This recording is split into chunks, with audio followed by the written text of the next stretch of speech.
Hola, com esteu? Comencem el segon vídeo dedicat a Kant, a la filosofia de Kant, i concretament ens centrem en la seva teoria del coneixement. La teoria del coneixement de Kant és segurament una de les més importants de tota la història de la filosofia i es troba sobretot a la crítica de la raó pura, que és l'obra mestra d'aquest filòsof. Ell també va intentar fer un resum de la crítica de la raó pura posteriorment en els prolegòmens a tota metafísica futura que hagi de poder ser considerada com a ciència. En aquesta teoria del coneixement, de fet, la filosofia de Kant parteix d'una crítica de la metafísica. És a dir, la metafísica que ens ofereix un cert servei perquè ens fa pensar, no? I ens fa reflexionar. Per tant, és en certa manera interessant el que ens ajuda a pensar, però en canvi no ens ofereix cap coneixement científic. És a dir, el que farà Kant és distingir o separar clarament el que és el coneixement científic, el que és la ciència, del que actualment nosaltres anomenaríem la pseudociència, d'allò que no es pot considerar científic. No? I aleshores fa una definició de metafísica que és molt interessant. Ell ens diu que la metafísica és el presumpte coneixement d'aquells objectes que es troben més enllà de l'experiència.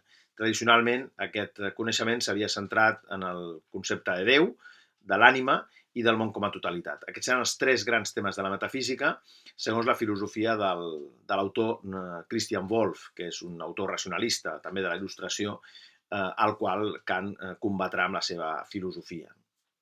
Llavors ell es pregunta quines són les ciències que es poden considerar un fet, quines són les ciències que es poden considerar vàlides.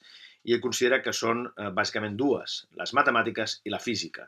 És a dir, les matemàtiques i la física ens ofereixen veritat, ens ofereixen un coneixement científic. I com que són les dues ciències vàlides, aleshores la pregunta que es formularà a Kant és com són possibles aquestes ciències. És a dir, de quina manera o quins conceptes o com treballen o com es desenvolupen per tal que nosaltres la puguem considerar ciència. I pel que fa a la metafísica, que tracta sobre Déu, sobre l'ànima, sobre el món com a totalitat, la metafísica per ell no és una ciència. Això inicia el que Popper anomenarà posteriorment el problema de demarcació, és a dir, el fet de separar la ciència del que no ho és. I per entendre això cal explicar el que Kant anomena la revolució copernicana del coneixement. En què consisteix això? Doncs molt fàcil.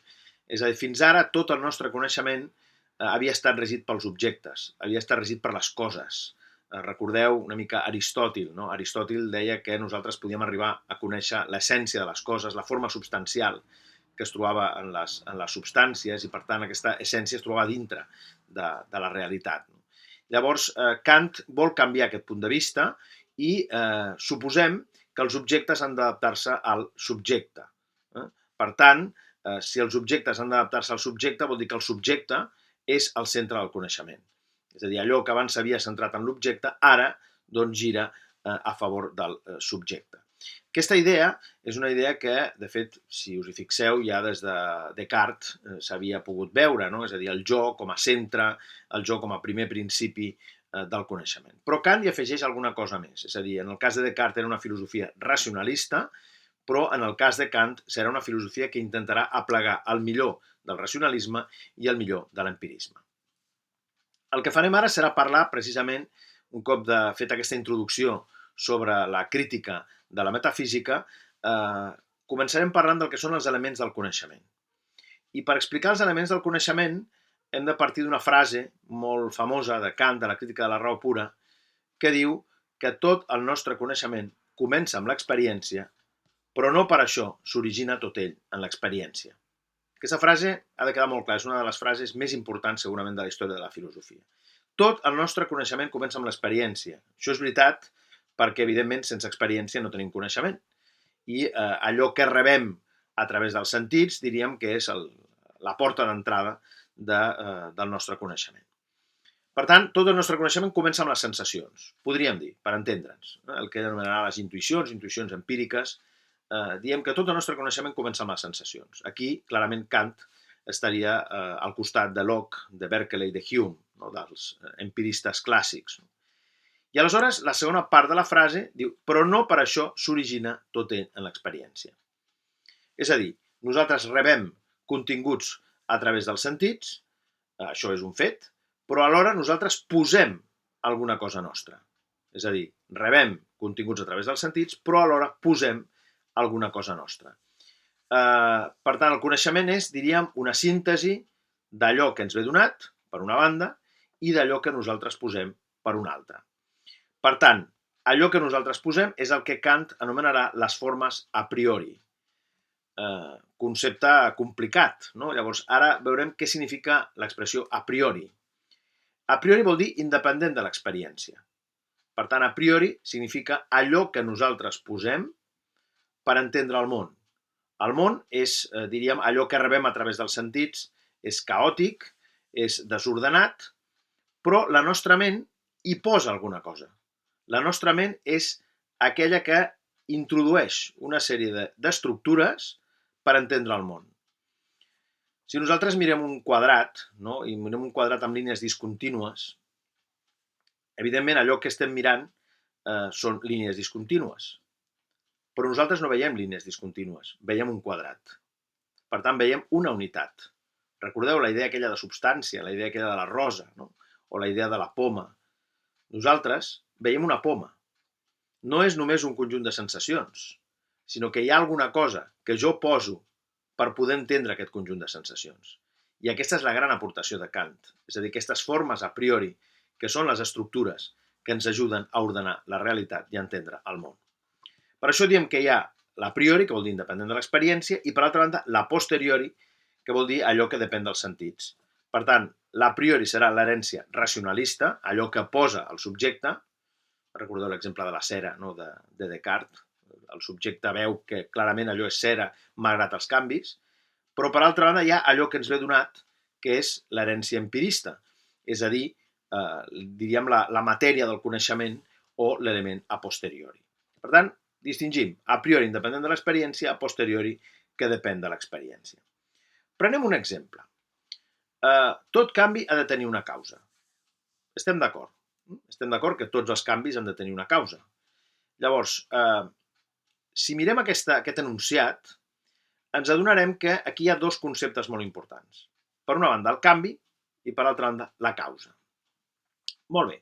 Doncs dintre d'aquest enunciat, clarament hi ha un element a posteriori, és a dir, que ve de l'experiència, que seria el canvi.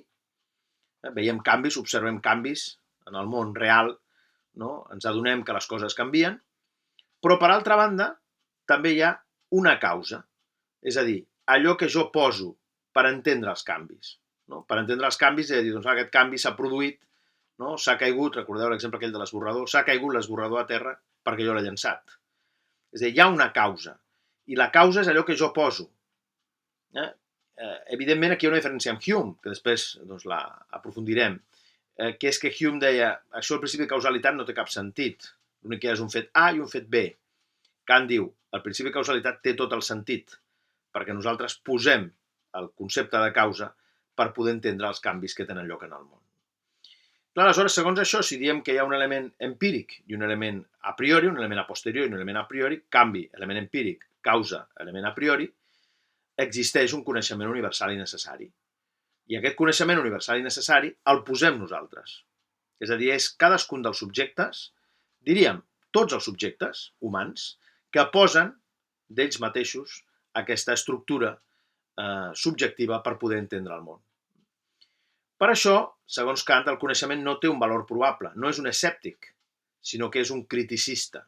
Criticista voldrà dir que el coneixement és una síntesi entre un element a posteriori, allò que ve donat a través de l'experiència, i un element a priori, allò que nosaltres posem.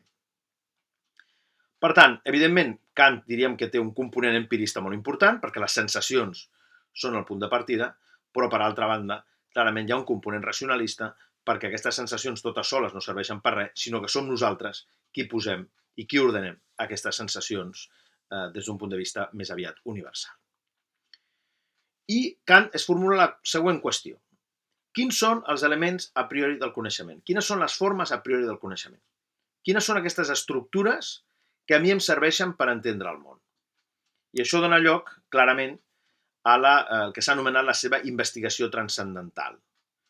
Investigació transcendental, la paraula transcendental vol dir independent de l'experiència, però en comunicació amb l'experiència. És a dir, podem aconseguir un coneixement que sigui vàlid, universal, necessari, però clarament sense l'experiència no ho aconseguirem. Per tant, necessitem també l'experiència. I aleshores, i amb això acabaré, Kant planteja la divisió dels judicis. Això ens recordarà el que deia Leibniz sobre les veritats de raó i les veritats de fet, o el que deia Hume sobre les relacions d'idees i les qüestions de fet. I aquests judicis són els següents. En primer lloc, tenim els judicis analítics. En segon lloc, tenim els judicis sintètics. Què són els judicis analítics? Els judicis analítics sempre són a priori. És a dir, el predicat està contingut en el subjecte. Són explicatius. Si nosaltres diem tots els cossos són extensos, evidentment, clarament, l'extensió està dintre del cos, del concepte de cos. Quan dic un cos és extens, és el mateix que dir que un cos és un cos. O, per exemple, l'exemple típic que poso a classe, que seria el quadrat té 4 costats, clarament, tenir 4 costats forma part del concepte de quadrat. Per tant, els judicis analítics són sempre vàlids, però no ens amplien el coneixement, no afegeixen res, no diuen res de nou. I per això tenim els judicis sintètics a posteriori. Els judicis sintètics a posteriori són aquells en els quals el predicat afegeix informació al subjecte. Són judicis extensius. Per tant, vol dir que amplien el nostre coneixement, afegeixen alguna cosa al coneixement. Si nosaltres diem Plató va escriure la República, per exemple, recordeu aquell exemple de Leibniz, clarament que Plató va escriure la República no es dedueix del concepte Plató, sinó que és una cosa que va fer Plató, podria no haver escrit la República perfectament. Si parlem, per exemple, del pes dels cossos, òbviament necessito, per saber que un cos és pesant, pesar-lo, necessito l'experiència. Per tant, el predicat afegeix informació al subjecte i per això, segons ell, són judicis extensius. Molt bé, per tant, judicis analítics a priori i judicis sintètics. En aquest cas, aquests judicis sintètics són a posteriori. Doncs bé, Kant hi afegeix un tercer tipus, i aquesta és la seva gran aportació, des d'aquest punt de vista, que això no ho havia fet ni Leibniz ni Hume. Judicis sintètics a priori. Els judicis sintètics a priori són aquells que són a priori, per tant, són sempre veritat. Recordeu els judicis analítics que són sempre veritat, el quadrat té 4 costats, és sempre veritat, i són sintètics, per tant, afegeixen informació. Repeteixo, judicis sintètics a priori són universals i necessaris, però a la vegada afegeixen informació. I l'exemple que posa és molt curiós, perquè ve a desmantellar algunes teories anteriors que ja havíem explicat. Exemple, 7 més 5 igual a 12. Si nosaltres mirem el 7, mirem el més i mirem el 5, no veiem enlloc el 12. Necessitem sumar per poder tenir el 12. Per tant, el 12 afegeix informació. El 12 és una informació nova que no es troba ni en el 7, ni en el més, ni en el 5. I aleshores vol dir afegeix informació, però a la vegada és vàlid universalment. És a dir, que 7 més 5 són 12 és absolutament cert.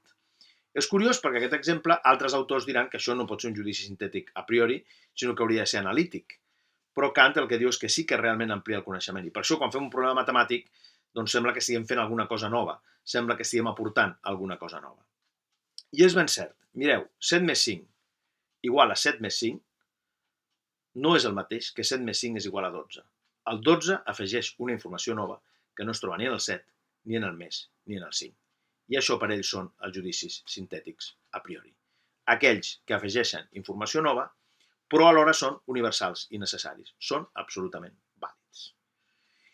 I per acabar ja, doncs, Kant el que dirà, o el que es preguntarà, és com són possibles els judicis sintètics a priori, és a dir, aquests judicis que són sempre veritat i que a la vegada ens amplien la informació, com són possibles a les matemàtiques i a la física.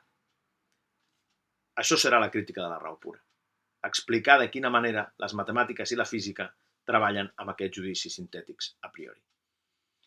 La pregunta que vindrà després serà: són possibles els judicis sintètics a priori a la metafísica? I la pregunta té una resposta molt clara. No són possibles. Ho deixem aquí i al proper vídeo ja parlarem de l'estètica transcendental i de l'analítica transcendental. Molts ànims!